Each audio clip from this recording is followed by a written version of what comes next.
Bonjour, bonjour, bonsoir. Na mutu nyonso oya kolanda video na nga na mkola lelo nga ndekola bino ya mwasi na kombo ya Bijou d'Or. Mama Bijou d'Or lelo na yeli bino video sango moko ebimi donc ya mawa makasi. Depuis hier na monaki yango na ba Facebook na lobite pourquoi pas na mekopesa ba abonné na nga conseil nde na pesa bango toujours. Ndekola biso ya mobali na kombo ya Viali Amisi. Un jeune entrepreneur, mwana mukie, azana nuna babenga ngo fleur d'âge, azana avenir ebele liboso na ye, akufi kaka boye. Bandeko nanga akufi kaka boye, abelaki te, eloko te, soki ezalaki kita mosusu o liwa, tokoko lobaki wi liwa, eyaki mpona mutu nyonso ba bébé ya ba 2 mois, bana na libumu bazokufa. Donc, liwe eza nzela ya mutu nyonso. Ndeko na biso ya mobali na kombo ya Viali Amisi. Akufi ndenge nini. Oyo esali somo na communauté na biso. Babomi ye. Et puis babomi ye ndenge nini. Ba image na kotiela bino yango. Babomi ye na mutu moko te ke o ba yokanaka te parce que mutu se to yokanaka te to okutana te. Babomi ye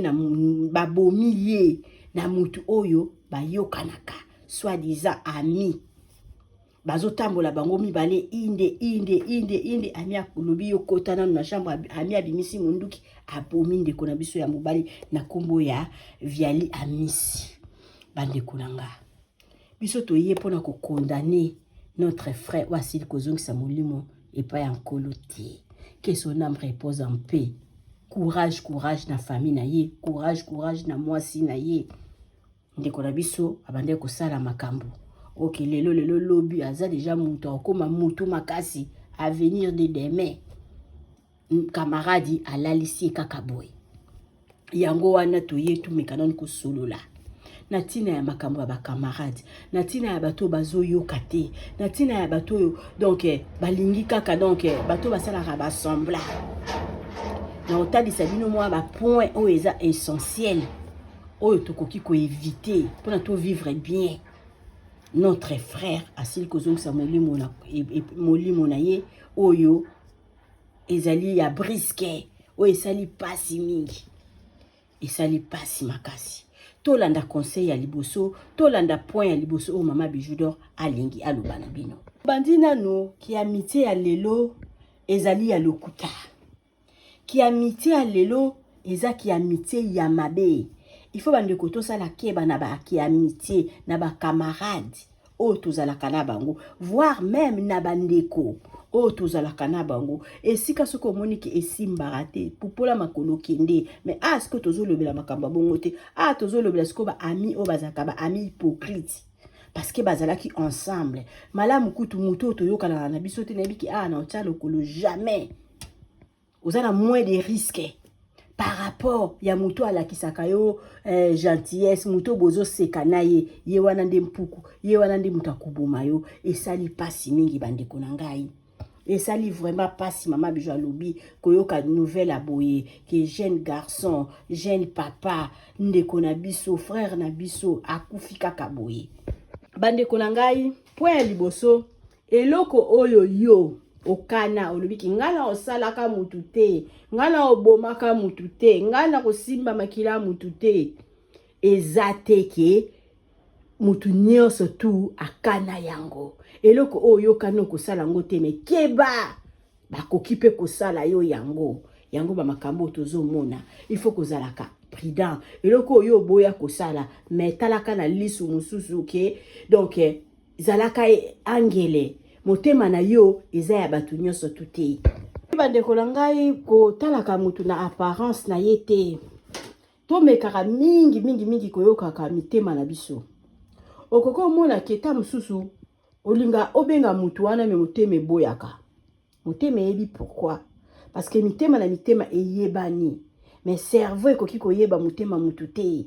To mekaka mingi kosalela biso tozo condamner ndeko akufi te tozo pesa ka conseil na batu oyo na biso ba oto tikali et puis na bazo pesa conseil na babone na nga to salela ka sentiment te to yoka mingi mitema na biso mutu mususu motema boyaka kopusa na pembeni na ye il faut ko sosola to salela ka sentiment te o eza mokila ba sentiment te bandiko susu bosololaka na ye bozalaka na ye mais motema na yo penza erefulaka ye motema na yo penza esantaka ye te c'est avec raison ce motema ezosenti te motema ezosentir motu te en tout cas il faut tout na pe volonté ya nzambe parce que motema eboyaka bato mosusu okokende Congo boye oma motema eboyi okoko déplacer okokende Congo boye olingo benga mutu boye mais motema pe eboyi nango omona soko za sage omona pe ovandi na yo tolandaka tolandelaka sentiment tosalela sentiment te tosalela o mingi ezouta na kati ya motema na biso olinga motema ane elinga mutu te motema ane elobi ke na lingi yo na motema ane ezosentir te ke ovanda na mutu wana en tout cas libéré na mutu wana parce que toyebanaka bilongi mais mitema toyebanaka okoki koyeba motema mutu te tokebana ba ami ya ba hypocrite malamu kutu zalana malamu kutu yeba binemi na yo bato oyebi bango ki baza binemi na nga oyebi ndeni position ni okovivre na bango neti nga na bato oyo natia bango penza nini natia bango penza na fina bango libela na vi na nga nalobi ki elalamba alia na koya te lelo mutu ata alambi na olia te lelo mutu ata tindeli eloko na olia te ndako mutu na okoma te toyebi te mokili ndenge nini ekomema biso tokutani peut-être na nzela mais na yebi ndenge na ovivre na mutu tiliwa na nga na pusanaka pembeni te nazonga nde nazalaka bijou akala parce que avec mutu yo naza na risque atielanga poison na avec mutu na risque atinda batu babomanga ezala na kati ya famille batu abongo bazali d'abord on est na yebi bino boy na tie bino musika boy bomeni ki dans un moins de risque par rapport ya ba ami hypocrite ba frère ou ba sœur hypocrite linga mutu asala kisa yo face pour yo ba position nini okotambola na ye parce que nga nazana mwana moko boy ya mwana moko boy nga na bengisa na poto modèle afinganga mwana wana na kokolo bake ata nzamba lobi nga nzela lifelo yango kende okota na okende okota na lifelo ye na kolimbisa kayete omo déjà ne sina lobaki mwana na kolimbisa kayete etika la bongo libela donc sina zwa position na e place ya zana ozala te parce que modèle afinganga akokipe ko tiela nga eloko na kufa mais abosana ki ngai na edai na vie alors bande ko to tika ba sentiment mama bijou le bito tika ba sentiment to yo ka mitema na biso ba ami hypocrite baza ebele ba frère ba sœur hypocrite baza ebele linga kutu bato yo oyeba position na bango par rapport ya mutu moko oyeba position na ite nga na eka kopesa bino conseil bande ko partager vidéo oyo pona ndeko moko azwa mayele tala frère na biso akufika kabon akufika soit disant camarade o bazala kana e boko mona na ndenge ba nakotela bino image de bazokota do bazokota kya kange na makasi bazo soya na nzela te bazokota penza bien bango mibale bazotambola siki bayokanaki mais comment donc okotisi muninga na ndako bomi obeti masasi elingi ko lakisaki bazalaki na bango bien o wana mususu ya bomi muninga aza hypocrite bato ba hypocrite nde tozoboya il faut to yoka mitema na biso wana eza ba point essentiel yokaka motema na yo motema soki eboyi na mutu wana méfier na ye motema yebi pourquoi parce que motema ezotala motema pe ya ye mitema mibale koyebana mais cerveau ekoyeba motema mutu te soki motema na ye eboyi na mutu wana méfier na ye ndeko oyo ezoyokanga elingi koloba teke ndeko na biso motema bandaki koboya na camarade nga mama bijou na yebi via notre frère na kombo ya viali ya misité na yebi epete mais na yeka akopesa conseil ndenge bandeko nyonso tupi bazo kopesa conseil ba makamba bongo mingi ezosalama na bato bazalaka na biso mibale bandeko na ngai na vie soki okomi mwa kozwa quelque chose en tout cas yeba ko changer dans entourage na yo parce que bato mingi ba supportaka évolution ou bien bozui ya muninga te surtout soki boyeba na kakala mutu soki bozalaki na ye eke yo nzamba pambolio komi na mwa évolution ebotaka haine na bato tamusu bozalaki na bango yango na vie soki au mati moi niveau, il faut que changer millier. Il faut que changer millier, c'est très important. Parce que batu oyo, ba yebaka yo tam sutan bozalaka ndenge moko, ba moni évolution na yo mingi bakota kan kento. Yango mona rappel atala ba business to salaka. Batu oyo bozalaka na bango, so ba moni évolution na yo, et que ozo sala eloko, bango wana kaka te, nde bakoya ko encourager. La plupart ba okoma binemi na yo, la plupart ba okima kima yo. Siko batu bakoya ko soutenir yo banani, bato oyo yebi bango te. Bato oyo yebi bango te do ba miti asika ekoya. Yango na vie, il faut ko changeaka. Ko changeaka millier. Il faut ndenge nzamba zo ko pambola yo, il faut pendenge zo tika batu.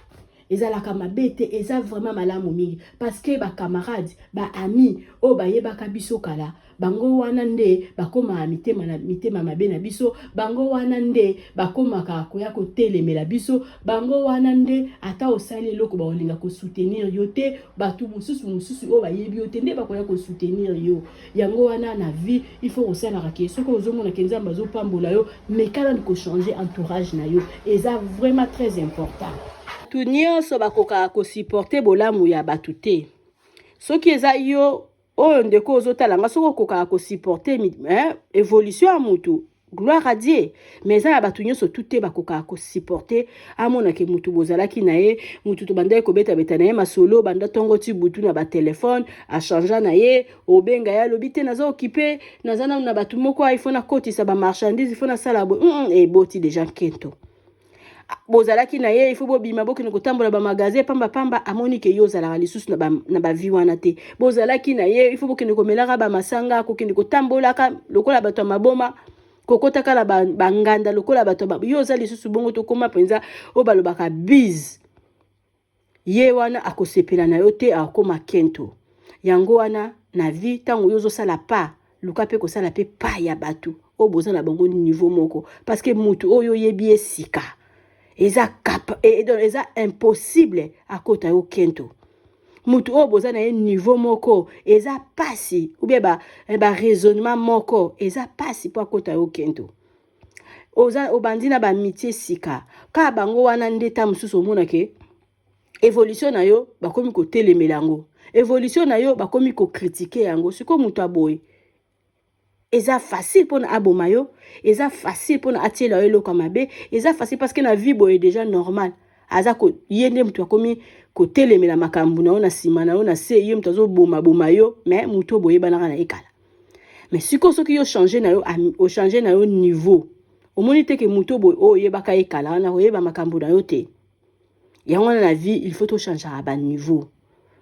To changera ba niveau ezalaka très important ko tika la kana niveau oyo zalaka lango te parce que ba minanga to bandaka na bango na pasi non il faut kaka non bango wana ba okota kento bango wana ba kokoma mitema mabe na yo parce que bango wana pété ba edaka batu ke komi na évolution moko mona ki ba mina oyo akala bazo supporter otina suka non la plupart bango wana kande ba koma bato critique.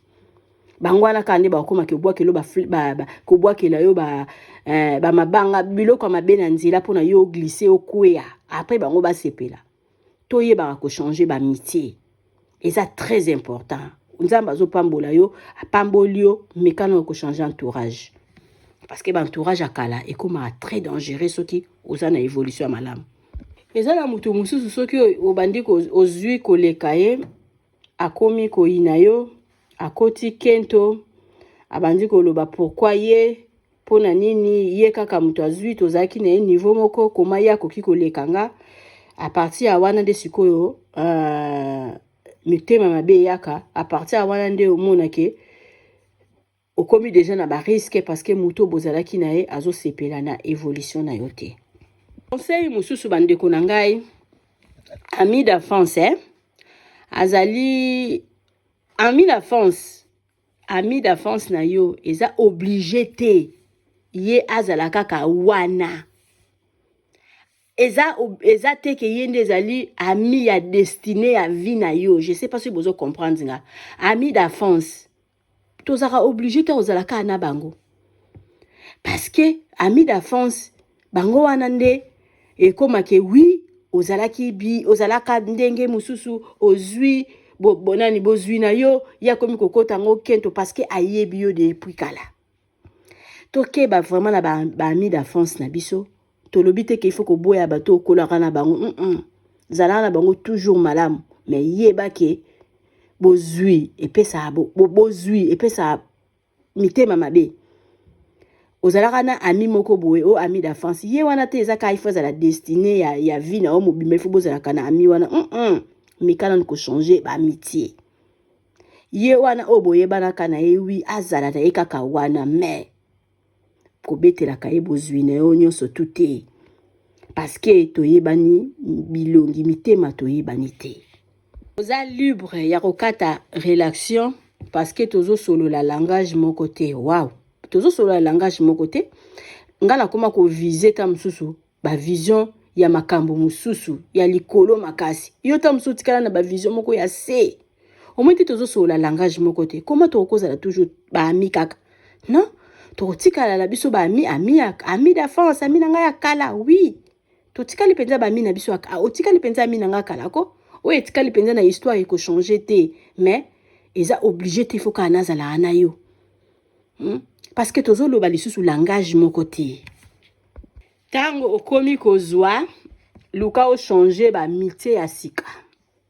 parce que mutu oyo yebi esika azana tant kuta ko jalouser yo te parce que ayebi yo te ako jalouser o ndenge ni et puis bozo ça tam suba faire peut-être la ndenge moko comment ko jalouser yo asa mutu asika na vie na ayebi makamuna o te moya jalouser yo ezate mais mutu ayebi yo kala eza facile pour na jalouser yo aroyo ke la mutu ya mabe pa mona évolution na yo ozala ki bongo te comment ko mata na misu na ye yango nde batu mingi batu mingi oyo toyebaka kala bakoka ba évolution ba ninga te omona tam susu akomi kokima kima yo tam susu akomi ko loba ka mabe na yo akomi ko beta ba histoire moko fondé parce que akomi ye moko akomi mal à l'aise parce que muninga ba apambwama mingi bakoma okanisela mutu mona moswana mona mobana asimba moto asimba boye pona nini parce que ezaki nini ya jalousie mutu d'abord so comme ko kanisela ko ba penser ya mabe ya comme ko sala ba témoignage ke asimba kisi azongisa boye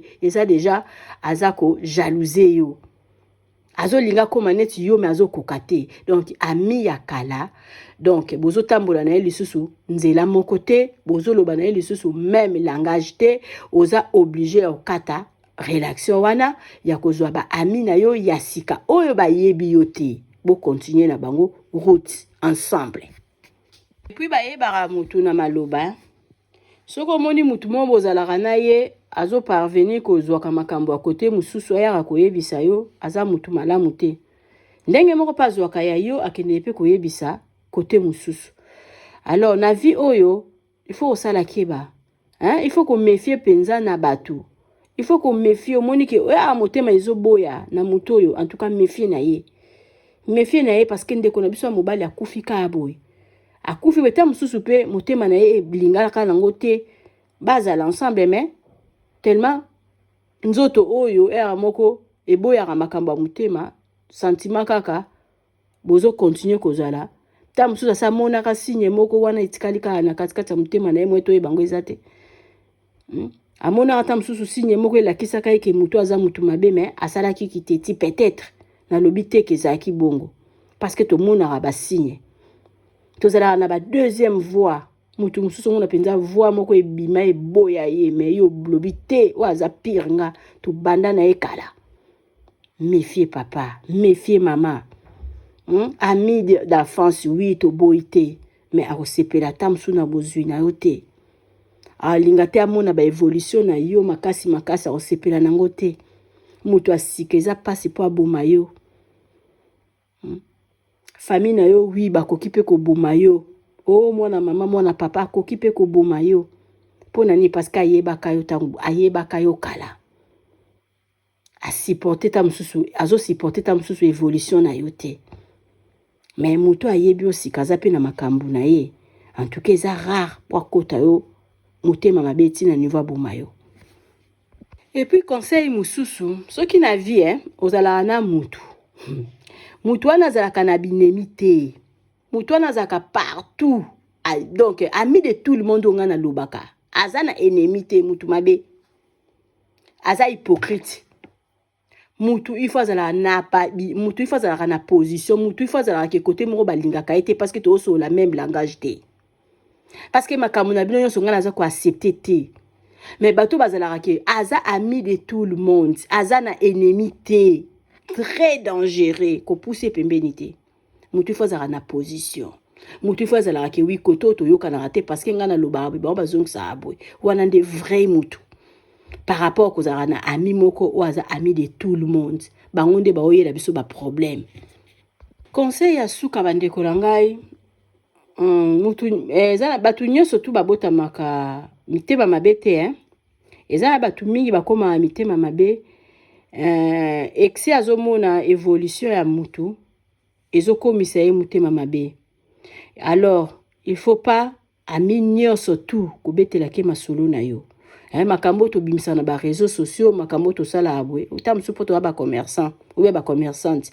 Mais ezate ya ngonde mtisa ka vie réelle na biso. To zala makambo mingi pe to bomba. Le makambo nyonso tu ba yebisa mutu te.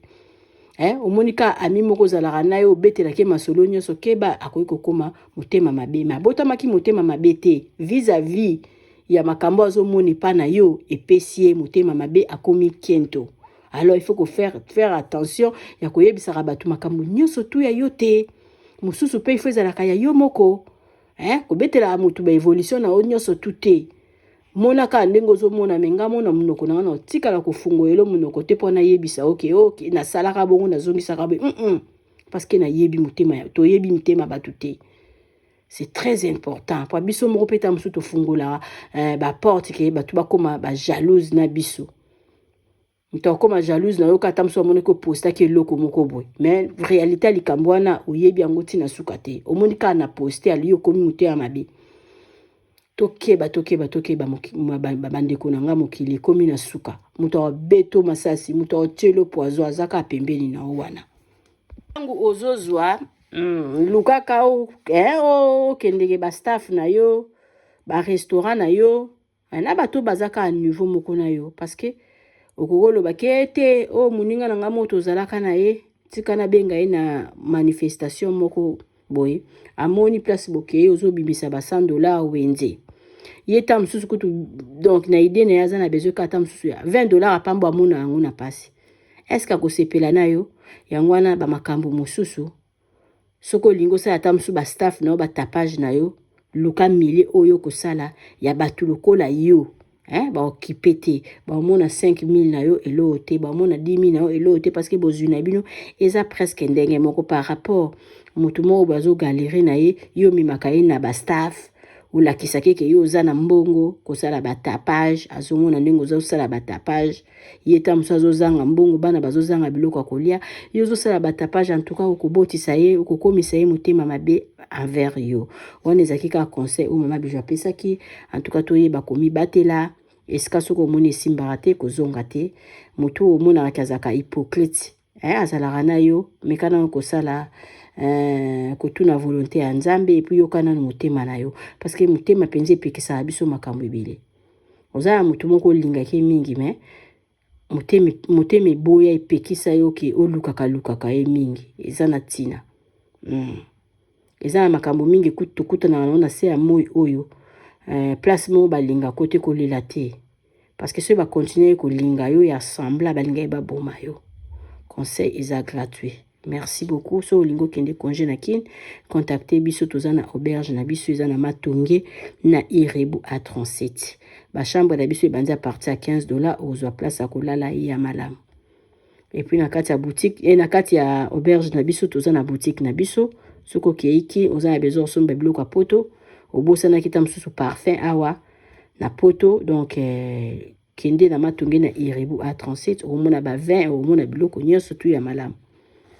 Ezala pour vendre kuna na kin en tout cas sala makasi visita ka boutique na biso toteka ba collagène ba vitamine C biloko ezo sala ezo comme ça ba beauté makasi. Et puis les sous nini en tout cas mes condoléances na famille à frère na biso na kombo ya Viali Amisi en tout cas vraiment ba courage na bango parce que c'est pas facile natieli bino sango botala mwa image muke oyo ndenge makambo yango ezalaki. Soko sabona na chaîne nanga te mama Bijou nazosenga o sabone tiela ngai j'aime partager vidéo oyo lisolo na lisolo ebetamaka na ndenge nango. Soko moni pe ki makambo na lobi osepeli nango te en tout cas bolimbisi mbala sima zongelanga okosepela na makambo na lobi. J'aime na yo partage na yo eza pona ko soutenir musala nanga na tieli bino papa sango merci.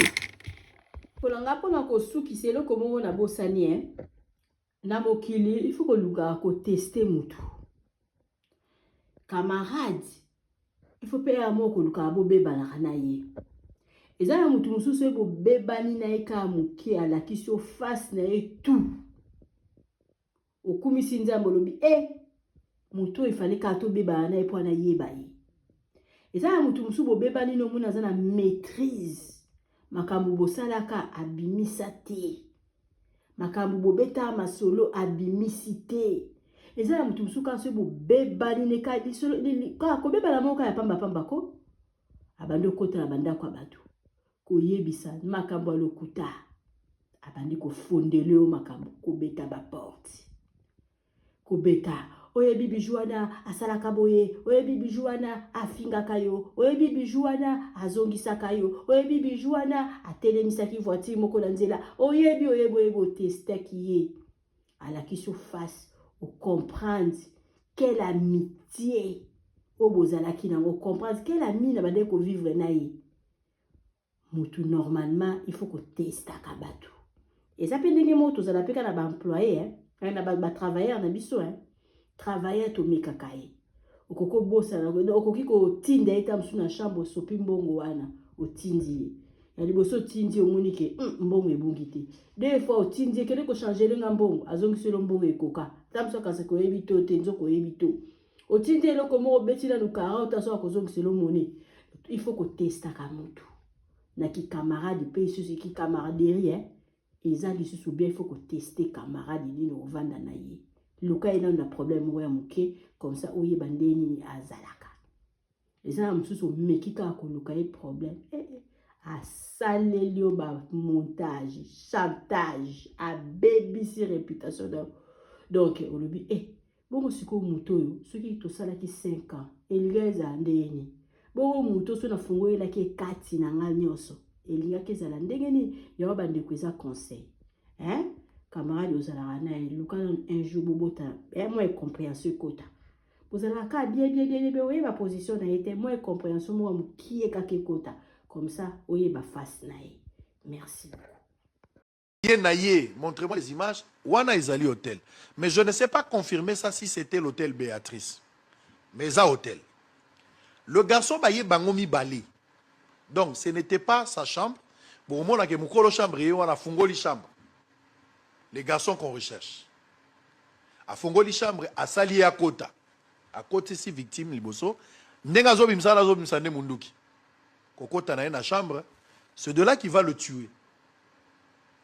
Abomi et Nakati, selon les images, Atiki c'est quoi à se rendre compte qu'il faut évacuer le corps. Mais Arobimisa corps ndengani alors que couloir nyo se la caméra. Malheureusement Nakati a la chambre, la caméra te pona intimité à mutu. Sinon on allait avoir aussi les images de là. Alors qu'est-ce qu'il va faire? Il va sortir le garçon le costaud. Ayepo ameka kokoma na caméra, abomba caméra pour évacuation à corps et monanate. Vous allez le voir. Il va sortir là. Il est là. Béni. Donc, tant que vous voyez, à Meki, à Yagi Liboso na Ilamba, à Tché Ilamba pour que Ilamba et bon, la caméra ici mbite. À Zongi Yoana Nakati. Il va encore revenir cette fois-ci na scotch. Pour scotcher penza caméra et mon anete. Vous allez voir ça. Il va revenir. Donc, tant que Abomier a changé la tenue pour que vous voyez que c'est la même personne à Kotaki. Mais c'est la même personne qui est ressortie. Il est là. Aye wana siko aye na scotch. Bon on a nenga zo scotcher caméra pour que caméra soit sous visible était. Vous voyez? Abaré caméra pour que caméra est mon analyse sous te. De 21h. La troisième vidéo ezola kisa c'est à partir de 3h. Donc le garçon là a été tué aux alentours à 21h en cours de vidéo si on reste. Babomié avant d'y na kati 3h du matin. j'ai des informations, semble-t-il, ça reste à vérifier, Akita qui même à un certain moment, dans la réception na bango, akeko senga ba pesa y serviette. Ba pesa ba serviette, ba ibisi ke toyoka ki mwa makele le kune loko ekwe ya lobite, koka na zalaki nango na chambre e kanga e komaki makasi yango ne moto e beti kano. Bango pe balandela kite. Il est remonté a bongisi nzoto ya ndeko. Siko ye wana regardez na ascenseur. Azo kita na ye kuna penza na cave, akita na ye penza na rez-de-chaussée kuna na suka puka kende na ye. Mais malheureusement quand ndenge nzambe azalaka, Dieu ne manque pas de témoins, certainement mutu moko afina ki ascenseur. Tangu ya azo kita ascenseur efungwami na niveau oya banda okende te. Nde place bozo mona photo wana na corps ya muto ya uti oboma. Ye wana corps ya wana na se ya garçon wana za torsini pantalon esa bomi.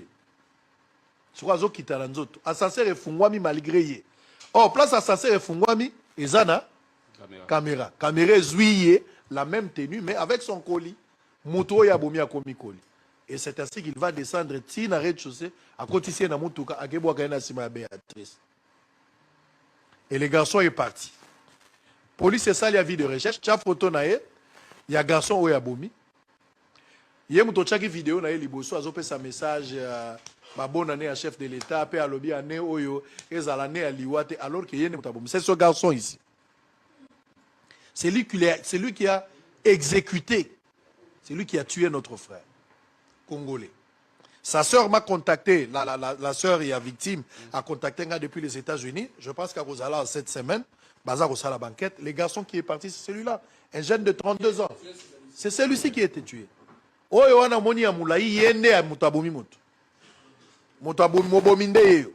Soko moni mwana mobali oyo, ba Congolais boza kolanda ngai. Soki banganga ba monaka, soki ba pasteur ba monaka. Soki ba prophète ba monaka. Population bazo luka garçon oyo place nyoso komona ezala na Brazzaville parce que tozo soupçonné que ndenga bwaka ki corps na ye ti bato ba ko découvrir corps na tongo akoya kozwa kano ya liboso pe ya ke na ye wana trace ezalaki na noté soka zwa ki vol ya tongo akozwa pe vol à 8h akozwa pe vol à 13h wana vie de recherche ezalaki na noté ba vidéo ebimi après soki bomoni garçon oyo bazali ko luka ye Kanga garçon oyo place aux Ali. Bazako luka garçon oyo. Un criminel, il a tué un Congolais. Ba cause ya liwana ye circonstance c'est ebani na noté, mais na la kisibino na explication ndambu par rapport à biloko tozanango. Et ça regrettable. Donc on revenir sur le dossier, o ezaka kamoko mais toko tia liste ya bateau bazako kufa. Et ça lisusu rumeur te hein, et comme une. Alors les garçons comme vous voyez dans les images